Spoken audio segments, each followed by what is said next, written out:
Meus irmãos, bom dia, Pai Senhor. Manhã de bênçãos, um dia abençoado para quem está entrando aqui no canal, para quem está se conectando aqui pela plataforma do YouTube. Bom dia. A paz de Cristo. Eu peço desde já que vocês curtam esse vídeo, se inscrevam por aqui no canal. Compartilhe, comente os padrões, né? Aqui da plataforma do YouTube. Vamos para a nossa conversa. Vamos para a nossa meditação nessa manhã. A nossa leitura, nosso texto vai estar lá em Êxodo, capítulo de número 24, versículo de número 18. Êxodo 24, 18. Tá ok, né? O som tá ok. Obrigado. Amém. Diz assim a palavra de Deus. Moisés entrou no meio da nuvem e depois que subiu ao monte, e Moisés esteve no monte 40 dias e 40 noites. Meus irmãos, o texto aqui, ele mostra que Moisés ele sobe ao monte e houve todo um processo, né? Todo um preparo. E às vezes nós precisamos subir ao monte, ter essa intimidade maior com Deus, conhecê-lo mais profundamente, ter experiências mais profundas. E Moisés só não sabia que ficaria 40 dias e 40 noites. E foi um período prolongado, é claro. Eu falei aqui ontem, 40 fala de provas, né? De provações, biblicamente falando. E claro que todo mundo quer ver a glória de Deus, todo mundo quer ver o agir, a intervenção, o mover. Todo mundo quer ver a glória de Deus, não queremos? Todos nós queremos ser servos, homens e mulheres, filhos cheios de poder, o poder de Deus. Só que para isso acontecer, Deus nos prova. E isso nós não queremos, isso ninguém quer, né? Ser aprovado. E a aprovação ela vem. A aprovação é a escola de Deus, a aprovação é a universidade do Senhor, a universidade do céu, onde nós somos moldados e onde nós somos ali condicionados para que haja uma grande mudança na nossa vida. E eu sei que é difícil ouvir isso, tá? Eu sei que é muito sério isso que eu vou dizer, mas para que haja uma grande mudança, grandes mudanças só ocorrem após grandes provações. Eu posso pegar aqui inúmeros personagens bíblicos, inúmeros: José, Moisés, Davi, inúmeros. Nós veremos que grandes mudanças vieram após grandes provações, grandes lutas, grandes adversidades que eles enfrentaram.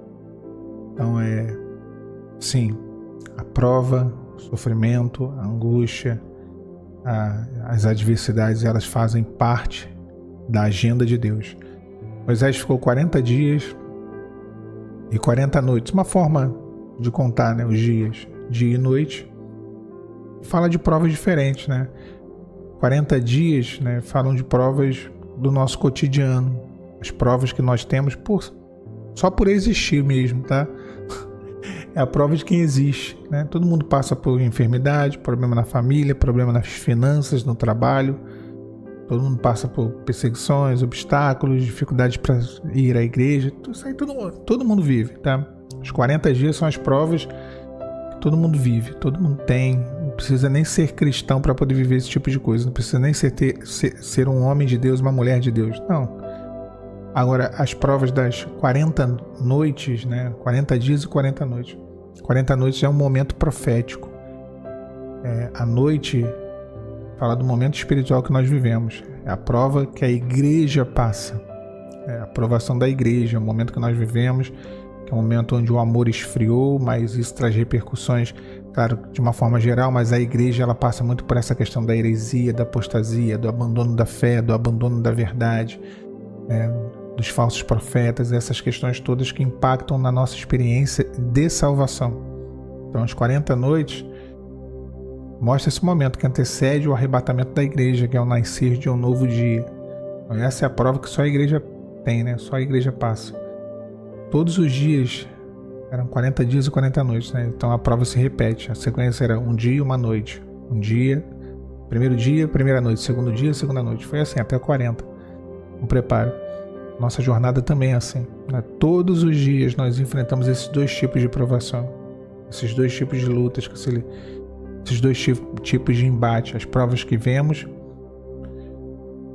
para vermos se estamos definidos, e as provas para sermos preparados para o momento profético, que é o arrebatamento. Moisés, irmãos, ele nem sentiu os dias passarem. A gente olha assim, a gente fala, poxa, ficou 40 dias no monte, ele nem sentiu. Ele estava no meio da nuvem, envolvido, envolto pela nuvem. Da mesma maneira, nós passamos pela provação, mas no meio da nuvem. O Espírito Santo, sabe quando a gente sente, você está passando por uma luta tremenda, todo mundo fala assim, cara, como tu tá aguentando? Minha irmã, como tu tá aguentando isso? E a gente fala, olha, não sei, o Espírito Santo me anestesiou. Essa nuvem é o agir do Espírito Santo, é o fluir dele em nós, é ele nos guardando, nos preservando, é ele nos sustentando. É como se ali na nuvem o tempo tivesse parado. Porque essa visão, essa perspectiva dos 40 dias e 40 noites, creio eu, foi mais uma perspectiva de quem estava de fora da nuvem, né? E aí, quando Moisés voltou, ele perguntou e certamente disseram, olha, você ficou 40 dias lá. Só que ali na nuvem, acho que o tempo parou. Acho que naquele ambiente, na atmosfera, ele entrou, ele saiu do nosso Cronos e ele entrou no Kairos. Ele saiu do tempo humano e ele entrou no tempo de Deus. Ele entrou no tempo que João vai dizer, né? Se andarmos na luz, como na luz ele está, temos comunhão uns com os outros, né? Na luz, aí um pouco de Newton aqui, de Einstein, né? Quanto maior a velocidade da luz, menor é a massa, né? Então, na luz não há carne, não há massa, não há razão, não há essa questão do homem, não há.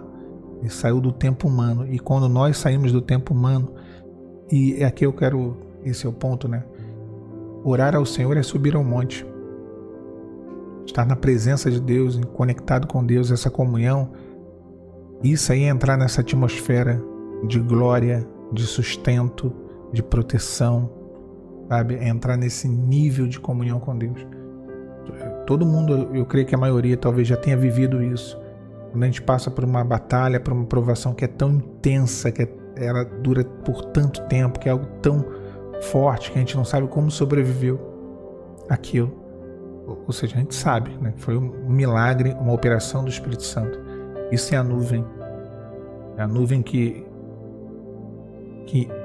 transformou aquele ambiente em um ambiente único, um ambiente de conexão com Deus, em um ambiente onde de fato ele estava descolado, ele estava destacado, fora de toda a realidade humana.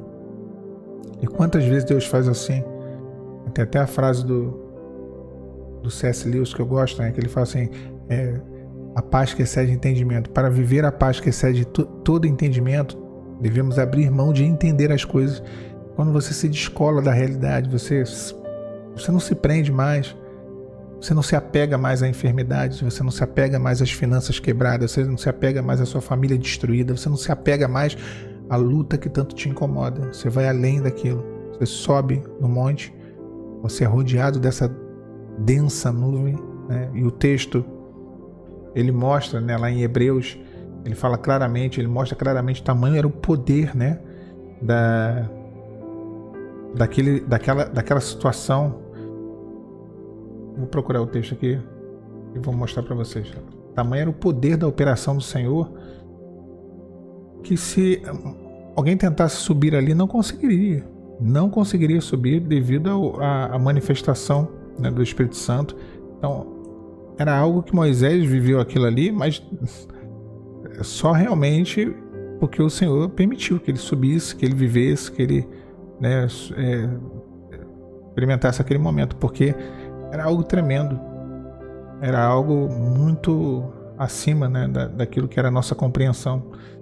E em Hebreus capítulo 12, versículo 18, ele faz uma comparação sobre a lei e a graça, sobre a subida de Moisés ao monte, né? E ele diz assim, versículo 18 mesmo: porque não chegaste a um monte palpável, acesso em fogo, e a escuridão, e as trevas, e a tempestade, e ao sonido da trombeta, e a voz das palavras, ao qual os que ouviram pediram que não se lhe falasse mais, porque não podiam suportar o que se lhes mandava.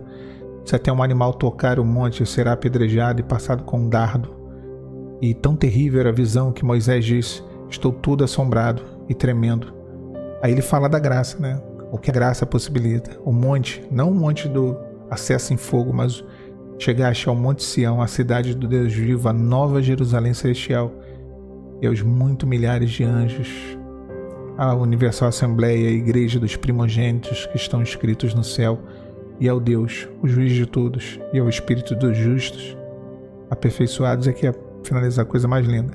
E a Jesus, mediador de uma nova aliança, o sangue da aspersão, que fala melhor do que o de Abel. Então, irmãos, é tremendo o que Moisés viveu. Foi tremendo, sabe? Hoje nós temos acesso pela graça, o véu rasgou-se, né, de cima para baixo, não foi de baixo para cima. Foi uma ação de Deus, de cima para baixo, uma ação de Deus para com o homem. Não é o que o homem pode fazer para alcançar Deus, mas é a graça. Nos deu acesso à cruz, nos deu acesso ao monte, que era inacessível. Então hoje você tem acesso, eu tenho acesso, mas Deus, Ele quer que você viva essa experiência. As provações são muitas. E sinto lhe informar, né? Ser cristão não é ausência de prova, não é ausência de luta, não é ausência de sofrimento, não é ausência de dor.